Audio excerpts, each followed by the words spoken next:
Bienvenue dans cette présentation des systèmes de gestion des ressources humaines à l'Université Sultan Moulay Slimane de Bni Mellal.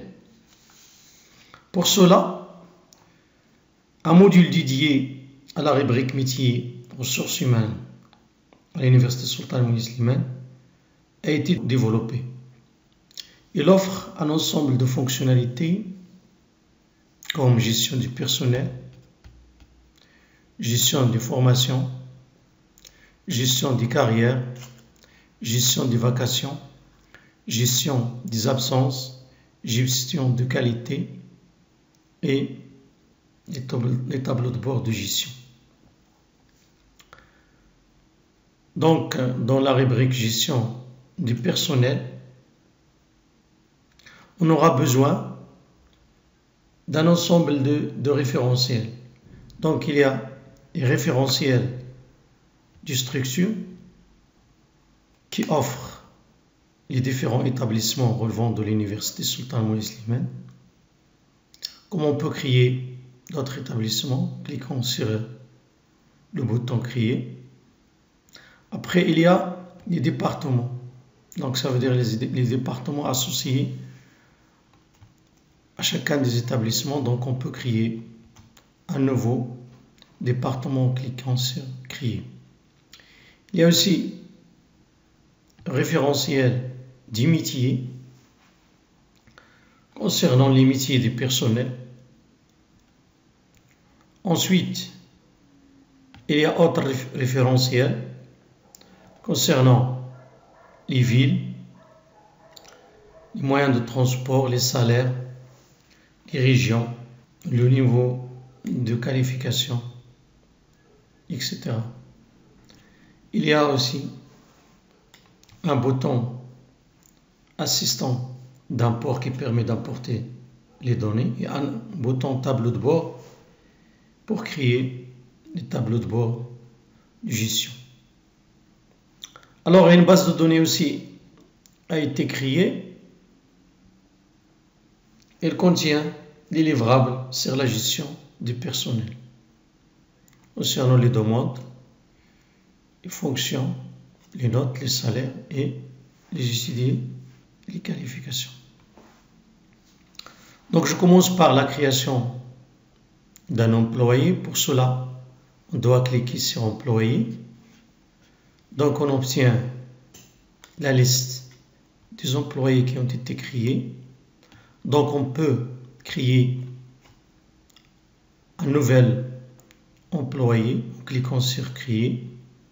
Comme on peut visualiser l'un des employés qui a été déjà créé. Donc, en cliquant sur modifier, on peut renseigner les informations associées à cet employé. Donc, il y a des informations d'ordre général, comme l'état civil, le contact et le contact de travail. Il y a aussi des informations sur la profession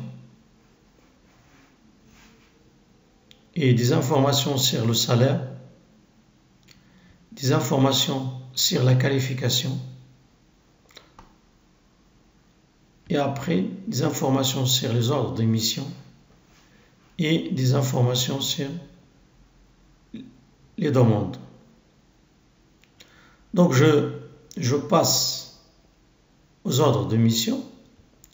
Donc on peut créer l'ordre de mission client en cliquant sur créer.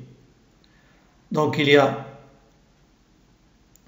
ici dans le menu l'état de l'ordre de mission. Donc il est à l'état de brouillon. Donc on peut passer à l'état validé, après à l'état confirmé et enfin à l'état payé. Donc je dois renseigner les informations. Donc je dois mettre le nom, après la désignation, donc c'est Rabat. Donc date de départ, je dois mettre le 14. Après la date d'arrivée, c'est le 15. Donc le nombre de jours, C2. Après la mission, donc mission scientifique.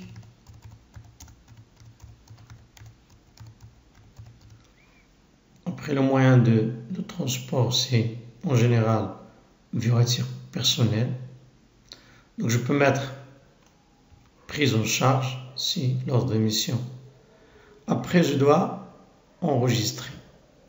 Donc lorsqu'on enregistre, donc on peut imprimer le document et après l'ordre de mission va passer de l'état brouillon à l'état validé. Donc je dois cliquer ici sur imprimer. Après on a l'impression de l'ordre de mission. Donc voilà, je peux visualiser l'ordre de mission. Voilà, il y a les informations que nous avons renseignées concernant l'ordre de mission. Il y a aussi la date d'aujourd'hui. Voilà.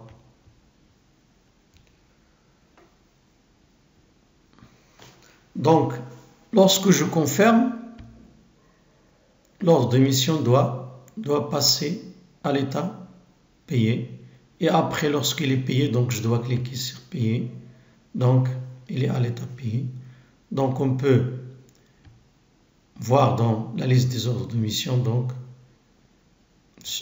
il est dans la base des ordres de mission, il est à l'état payé. Donc, je passe maintenant la création des demandes.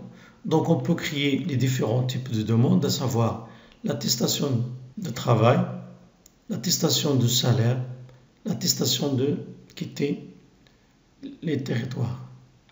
Donc, pour cela, on va aller dans créer. Donc, je dois mettre les informations concernant le demandeur. Par exemple, je dois mettre attestation de travail. Donc, de l'attestation de travail, il n'y a pas d'informations concernant date de départ. Après, je dois enregistrer. Donc, lorsqu'il est enregistré, on peut l'imprimer après avoir la visualisé. Donc, en cliquant sur imprimer, donc on obtient ici attestation de travail. Voilà. Avec la date de création d'aujourd'hui. Donc, en allant dans la base de données demande, on peut voir qu'il y a l'attestation qui a été créée ici. Après, on peut créer d'autres attestations. Par exemple, attestation de salaire, donc je dois mettre toujours le nom et le prénom. Après, je dois mettre ici attestation de salaire. Donc voilà, après je dois mettre enregistrer. Donc on peut la visualiser et l'imprimer en cliquant. Donc on obtient ici l'attestation de salaire. Voilà qui contient les informations.